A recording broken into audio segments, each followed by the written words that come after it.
اللہ کے نام سے شروع جو بڑا مہربان اور نہایت رحم کرنے والا ہے۔ ناظرین، جیسا کہ آپ جانتے ہیں آج کی جو ویڈیو ہے وہ قرآن پاک احادیث مبارکہ پر ہے۔ آیا کہ قرآن پاک پر عمل کرنا ضروری ہے، احادیث مبارکہ پر عمل کرنا ضروری ہے، یا ان دونوں میں سے کسی ایک پر عمل کرنا ضروری ہے، یا دونوں پر عمل کرنا ضروری ہے؟ تو اللہ تعالیٰ نے قرآن پاک کو 23 سال کے عرصے میں اپنے پیارے نبی حضرت محمد خاتم النبیین صلی اللہ علیہ وسلم پر نازل کیا، جبکہ جو احادیث مبارکہ ہیں وہ اللہ کے نبی صلی اللہ علیہ وسلم کے قول، فعل، عمل اور بیان کے ہیں۔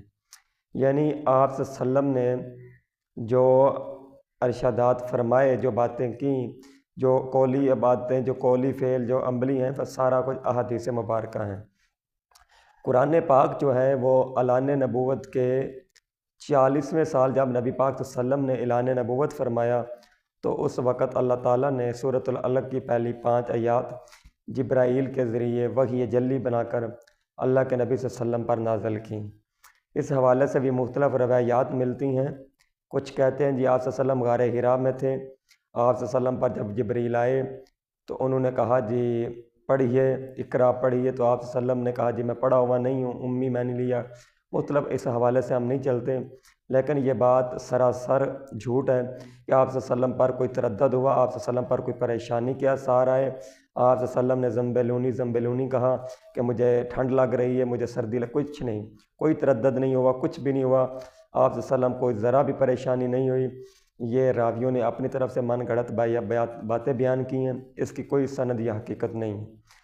قرآن پاک جو ہے وہ اللہ تعالیٰ کی الہامی کتاب ہے اور جو باقی تمام کتابوں کی تصدیق کرنے والی کتاب ہے۔ جس طرح ہم دوسری کتابوں پر ایمان رکھتے ہیں اسی طرح قرآن پاک پر بھی ایمان رکھتے ہیں۔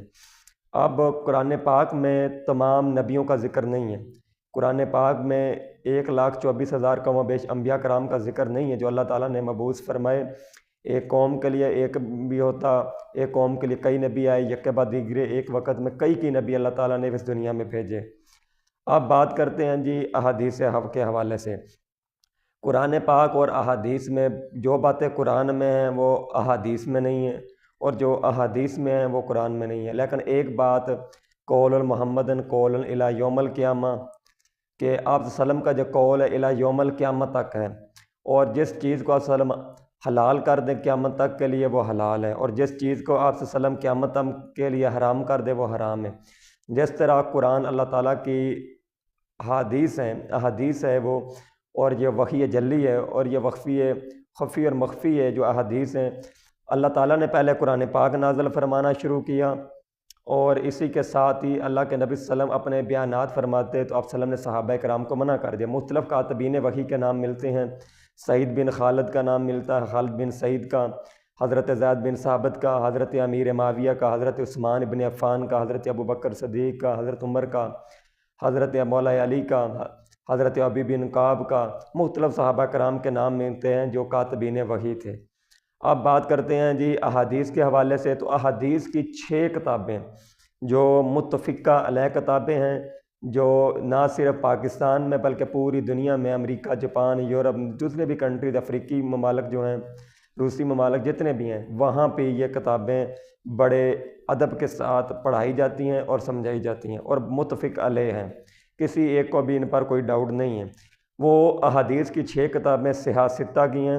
پہلی صحیح بخاری، دوسری صحیح مسلم، تیسری جامع ترمذی، سنن نسائی، ابن ماجہ، یعنی کہ اس طرح کی جو کتابیں ہیں جن پر متفق علیہ ہیں، سنن ابی داؤد ساتھ شامل کر کے، تو یہ متفق علیہ کتابیں ہیں جن پر کسی کو کوئی۔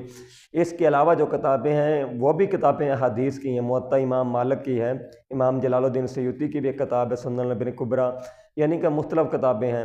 تو مختلف کتابوں میں ان کتابوں پر کوئی متفق راوی نہیں ہے جتنی ان 6 کتابوں کے اوپر ہیں۔ اب بات کرتے ہیں جی قرآن پاک کے اندر نماز کا ذکر آیا ہے کہ وَأَقِیمُوا الصَّلَاةَ وَآتُوا الزَّکَاةَ، نماز قائم کرو اور زکوٰۃ دو۔ اب نماز قائم کیسے کرنی ہے؟ یہاں ہم نماز پڑھتے ہیں، قائم سے مراد یہ ہے پابندی وقت۔ پابندی کے ساتھ نمازیں۔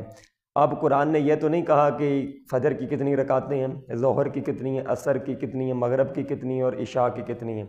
یہ باتیں ہمیں احادیث پاک سے ملتی ہیں۔ اور اسی طرح اللہ تعالیٰ نے فرمایا قرآن پاک میں کہ حج کرو، اور حج کی فرضیت کے متعلق بتایا، لیکن اس کی جو ڈیٹیل ہے ساری رپورٹ وہ احادیث میں، احرام کیسے باندھنا، میقات میں کیسے جاننا، جمی جمرات منا قربانی وغیرہ، یہ ساری باتیں احادیث سے پتہ چلتی ہیں۔ اسی طرح زکوٰۃ کے متعلق جو باتیں ہیں کہ جیسے ہم 7.5 تولے سونا اور 52 تولے چاندی پر دیتے ہیں، اس طرح کی تمام باتیں جو ہیں وہ یہ بھی ہمیں احادیث سے ملتی ہیں۔ اب نمازوں کے اوقات جو ہیں وہ بھی ہمیں حدیث سے ملتے ہیں، اور جو قربانی کے مسائل ہیں اللہ تعالیٰ نے قرآن پاک میں فرما دیا کہ 8 طرح کے جو جانور ہیں وہ حلال ہیں، تو یہ نہیں بتایا گیا کہ کون کون سے ہیں، وہ ساری باتیں کتنے سال کا کیسے، یہ ساری باتیں احادیث پاک سے ملتی ہیں۔ یعنی قرآن پاک اور احادیث ایک دوسرے کے لیے لازم و ملزوم ہیں۔ جس طرح قرآن پاک پر عمل کرنا، اسے سمجھنا ضروری ہے، اور اسی طرح احادیث کو پڑھنا اور سمجھنا بھی ضروری ہے۔ اور قرآن پاک کو سمجھنے کے لیے بہتر اور آسان طریقہ، آپ ترجمے کے ساتھ قرآن پاک کو پڑھیں، ٹرانسلیشن کریں، تو پھر آپ کو زیادہ سمجھ آئے گی۔ جس طرح سورۃ فاتحہ کے اندر اللہ تعالیٰ نے فرما دیا کہ ایاک نعبد و ایاک نستعین، کہ تم مجھے پکارو اور میں ہی تمہاری مدد کرتا ہوں، تو یہ باتیں پر احادیث سے پتہ چلتی ہیں۔ اللہ کو کیسے پکارنا، کیسے اللہ کے ساتھ کسی کو الہ نہیں ٹھہرانا، یہ ساری باتیں احادیث پاک سے ملتی ہیں۔ یعنی قرآن اور احادیث ایک دوسرے کے ساتھ مربوط ہیں۔ نبی پاک صلی اللہ علیہ وسلم کا احادیث جو ہیں وہ اللہ تعالیٰ کی حدیث قدسی ہیں جو نبی کی زبان سے نکلی اور اللہ نے حکم دیا۔ اسی طرح احادیث پاک اور قرآن ایک دوسرے کے ساتھ لازم و ملزوم کھڑے ہیں۔ قرآن پاک 23 سال کے عرصے میں نازل ہوا، 6252 یا 6666 آیات بتائی جاتی ہیں۔ اسی طرح لاکھوں کی تعداد میں احادیث کی بھی تعداد ہے، لیکن سب سے زیادہ میں نے پہلے بتایا کہ